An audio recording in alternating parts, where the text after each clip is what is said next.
मित्रों, हमें कर्म बहुत ही सोच समझकर करना चाहिए, क्योंकि कोई भी कर्म कब अधर्म हो जाएगा और कब वही कर्म धर्म हो जाएगा, ये कर्म की बड़ी गहन गति है।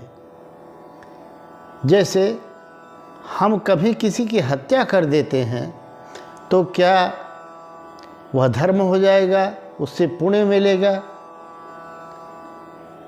तो हाँ, मिल जाएगा, पर परिस्थिति के अनुसार जब हम वैसा कर्म करेंगे तब। इसी से संबंधित एक कहानी हम आपके सामने रखने जा रहे हैं। तो विलंब न करते हुए आइए कहानी में प्रवेश करते हैं। एक डकैत था, बहुत नामी गिरामी डकैत था। अपनी ज़िंदगी में सैकड़ों लोगों को जान से मार दिया था, अनेकों की धन संपत्ति लूट ली थी, वैभव इकट्ठा कर लिया था, बड़ा नाम था, उसके नाम से लोग डरते थे। तो मित्रों देखो, नाम दो ही चीज़ से होता है, या तो तुम सद्गुणों के इतने बड़े स्वामी बन जाओ कि लोग तुम्हें याद करें और तुम्हारा नाम लें, तब तुम बड़े हो जाओगे, या तो फिर इतने ज़्यादा बुरे कर्म करो कि उससे तुम्हें लोग याद करें। ये दो ही रास्ते हैं। तो वो बहुत बड़ा डकैत है, जिंदगी भर डकैती करता रहा, लोगों को सताता रहा, लूटता रहा। और एक समय ऐसा आया कि उसके वृद्धावस्था आने लगी और बाल सफ़ेद होने लगे। तो उसके मन में विचार आया कि मैंने पूरी ज़िंदगी लूटपाट की, हत्याएं की और घोर पाप किया, और अब हमें भजन करना चाहिए। उसने मन में ऐसा संकल्प किया और पवित्र संकल्प किया कि मैं आज के बाद अब कभी भी डकैती नहीं करूँगा, किसी को सताऊँगा नहीं, किसी को मारूँगा नहीं, किसी को दुख नहीं पहुंचाऊंगा। अब मैं भगवान का भजन करूंगा। इसके लिए वह अपने घर से निकल पड़ा और वन में चल दिया। जाते जाते उसे एक महात्मा की कुटिया दिखाई पड़ी। महात्मा के पास गया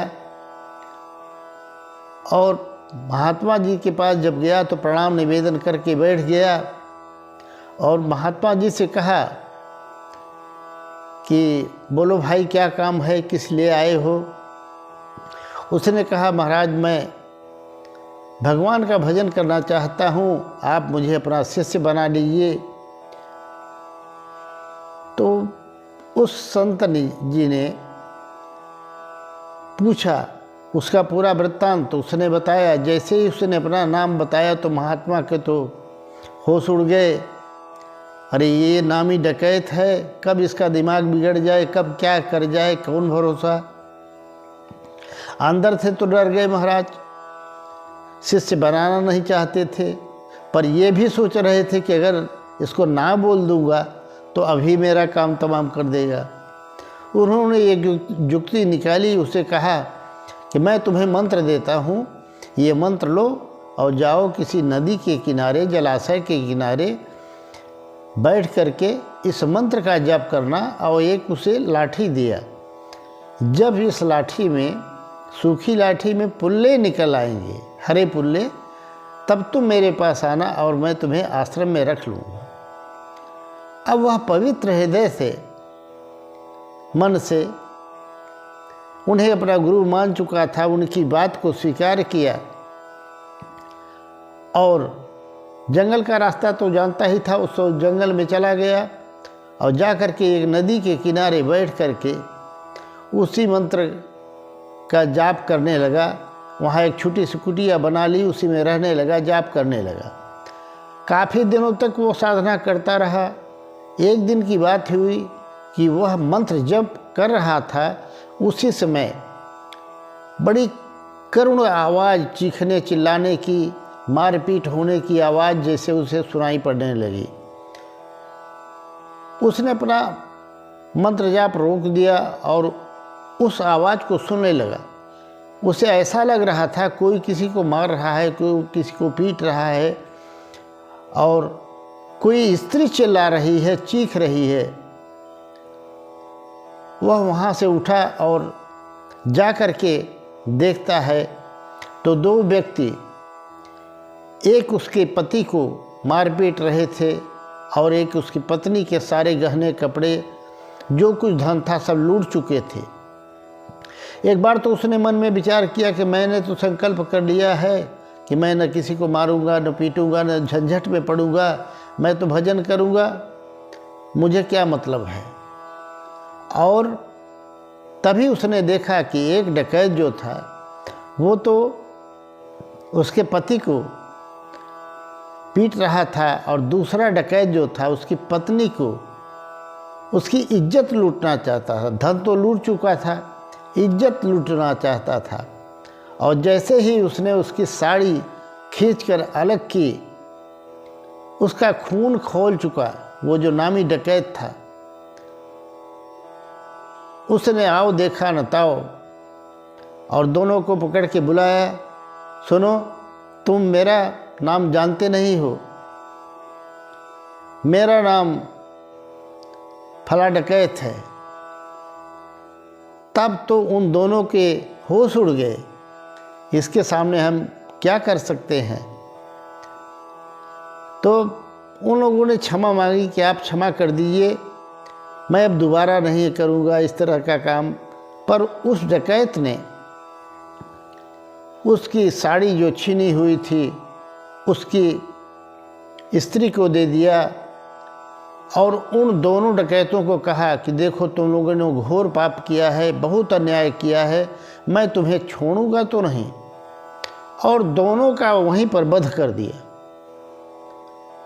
दोनों का वहाँ पर वध करने के बाद उन पति पत्नी को उनके घर तक ले गया पहुँचाने के लिए।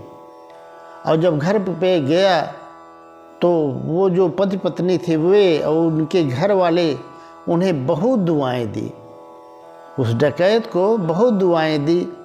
और वहाँ से वह लौटा और जब कुटिया पर आया तो देखा कि उसके लाठी में हरे पुल्ले फूट गए हैं। अब वह लाठी को जब देखा पुल्ले फूट गए हैं तो दौड़ता हुआ अपने गुरुजी के पास आया और गुरुजी के पास जब गया तो चिल्लाने लगा, गुरुजी देखिए मेरी लाठी में पुल्ले फूट गए हैं, हरे पुल्ले फूट। अब गुरुजी तो डर के मारे दरवाज़ा बंद करके, किवाड़ बंद करके अंदर हो गए। सोचे अरे ऐसा भी कभी हो सकता है कि सूखी लाठी में हरे पुल्ले फूट जाएं। मित्रों, हमारे देश में ऐसे ऐसे संत हुए हैं जो पत्थर से भगवान प्रकट कर दिए हैं, तो सूखी लकड़ी में करामात हो जाना कौन सी बड़ी बात है। पर गुरुजी डर रहे थे, ये डकैत है, इसका क्या भरोसा। वो बार बार चिल्ला रहा था, गुरुजी एक बार खोलो दरवाज़ा देख तो लो। गुरुजी ने अंदर से ही एक छेद था उससे देखा तो पुल्ले दिखाई पड़े। गुरुजी ने देखा, बाहर दरवाज़ा खोल करके आए और पुल्ला फूट गया था। तब गुरुजी बड़े प्रसन्न हुए और उससे सारा वृत्तांत पूछा।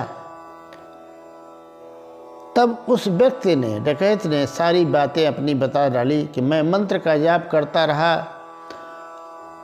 परंतु मुझसे यह शक्ति नहीं मिल पाई कि पुल्ले फूट जाएं, परंतु उस स्त्री की रक्षा करने से इसमें पुल्ले फूटे। तो मित्रों, कहते हैं कि कभी कभी आवश्यकता पड़ने पर आतताई व्यक्ति की अगर हत्या भी कर दी जाए तो वह भी पुण्य का काम करता है। और ये कहानी हमें यही सिखाती है कि हम जप तप मंत्र जप स्वाध्याय कितना भी करें, परंतु जब तक दूसरों के हित के लिए हम नहीं लगते तब तक हमें सिद्धि प्राप्त नहीं होती। क्योंकि परहित सरिस धर्म नहीं भाई, पर पीड़ा सम नहीं अधिमाई। संपूर्ण मानव जाति के लिए अपने हृदय का उत्सर्ग कर दो।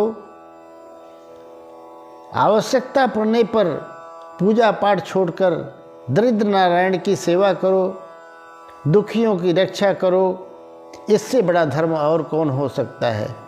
मित्रों, ये कहानी आपको अच्छी लगी हो तो वीडियो को सब्सक्राइब एवं लाइक अवश्य कर दीजिएगा और कमेंट में हर हर महादेव लिख दीजिएगा।